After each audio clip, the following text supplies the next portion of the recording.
زمین پر ظلم کا دور تھا، حق کمزور تھا اور باطل اپنی پوری شان کے ساتھ کھڑا تھا۔ ایک شہر تھا بابلون،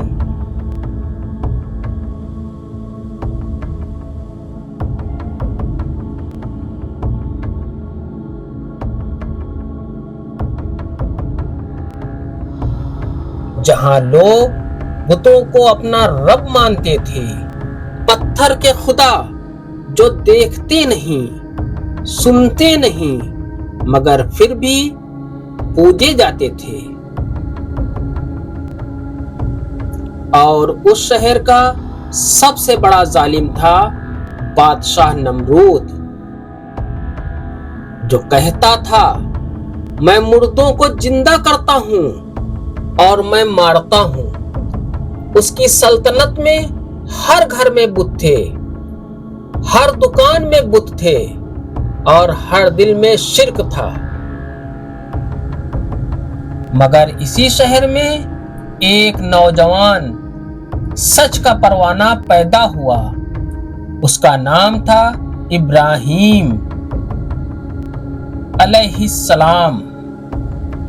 حضرت ابراہیم علیہ السلام بچپن سے ہی سوچنے والے تھے۔ وہ پوچھتے میرا رب کون ہے؟ کیا یہ بت مجھے پیدا کر سکتے ہیں؟ کیا یہ مجھے رزق دے سکتے ہیں؟ ان کا باپ آزر خود بت تراشتا تھا۔ حضرت ابراہیم علیہ السلام نے اپنے والد سے کہا ابا جان، آپ ایسی چیزیں کیوں پوچھتے ہو جو نہ سن سکتی ہیں، نہ دیکھ سکتی ہیں اور نہ کسی کو فائدہ کر سکتی ہیں؟ باپ غصہ ہو گیا، اگر تو رکا نہ میں تجھے شہر سے نکال دوں گا۔ مگر ابراہیم علیہ السلام خاموش رہے۔ دل میں صرف ایک آواز تھی، اللہ صرف ایک ہے، اس کے سوا کوئی معبود نہیں۔ ایک رات ابراہیم علیہ السلام نے آسمان دیکھا، ایک چمکتا ستارہ دیکھا۔ اپنے من میں کہا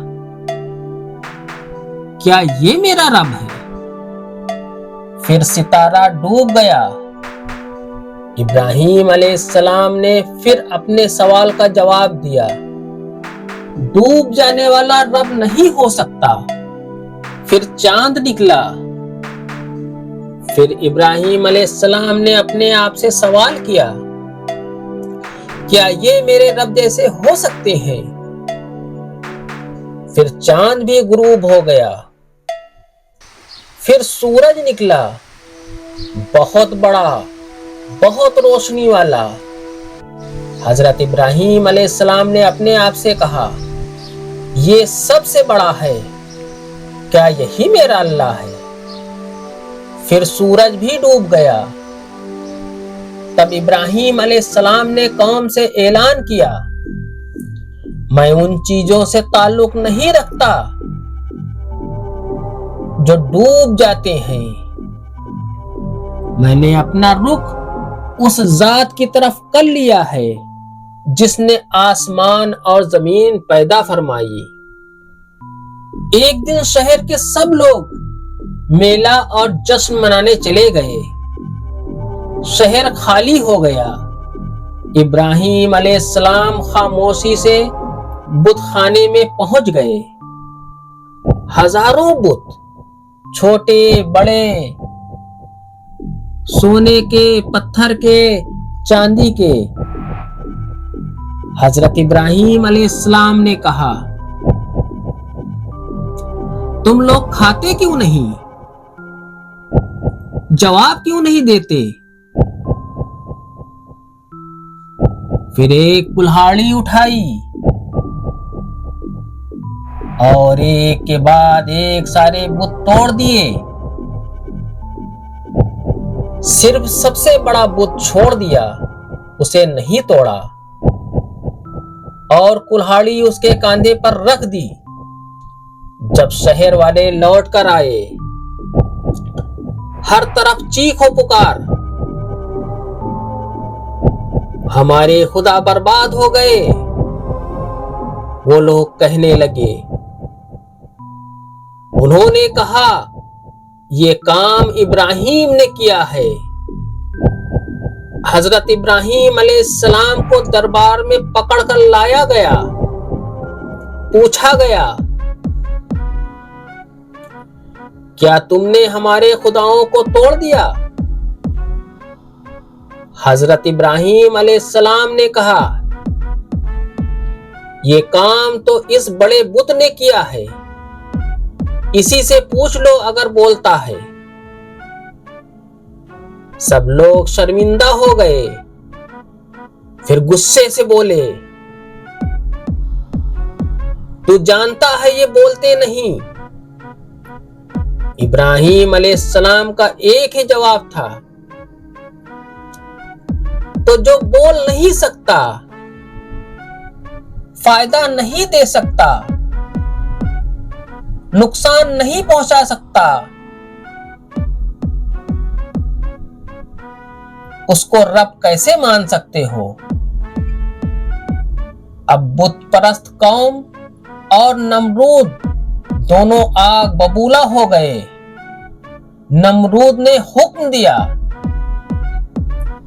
اس ابراہیم کو زندہ جلا دیا جائے۔ مہینوں تک بہت بڑی آگ تیار کی گئی، اتنی تیز آگ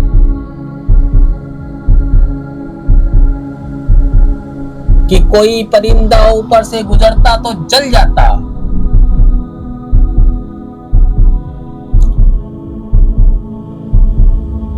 شہر بھر سے لوگ لکڑیاں جمع کرنے لگے، آگ کا ڈھیر آسمان کو چھونے لگا۔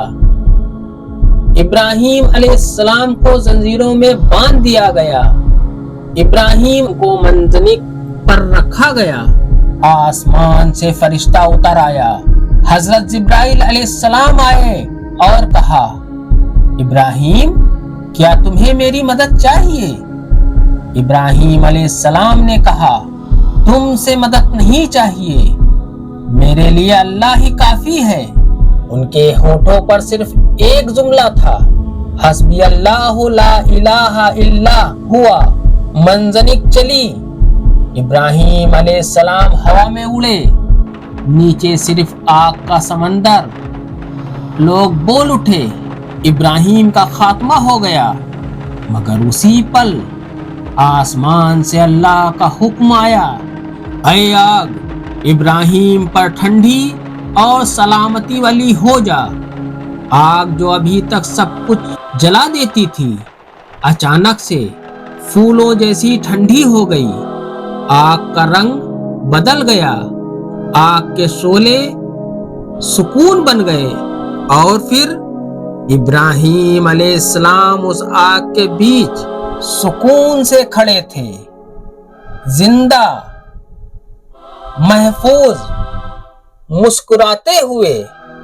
لوگ دیکھتے رہ گئے، نمرود کا چہرہ زرد ہو گیا اور پوری قوم پر خوف طاری ہو گئی۔ لوگ سجدوں میں گر گئے۔ ایک عورت چیخی، یہ انسان کا نہیں، رب کا معجزہ ہے۔ نمرود گراتے ہوئے، میں بھی زندہ کرتا ہوں۔ ایک قیدی کو چھوڑتا ہے اور دوسرے کو قتل کروا دیتا ہے۔ ابراہیم علیہ السلام پورے سکون کے ساتھ میں، میرا رب سورج مشرق سے نکالتا ہے، تو مغرب سے نکال کر دکھا۔ نمرود خاموش ہو جاتا ہے۔ ابراہیم علیہ السلام اکیلے شہر چھوڑ کر جا رہے ہیں، پیٹھ پر سورج کی روشنی پڑ رہی ہے، آگے اندھیرا ہے، مگر یقین پورا ہے۔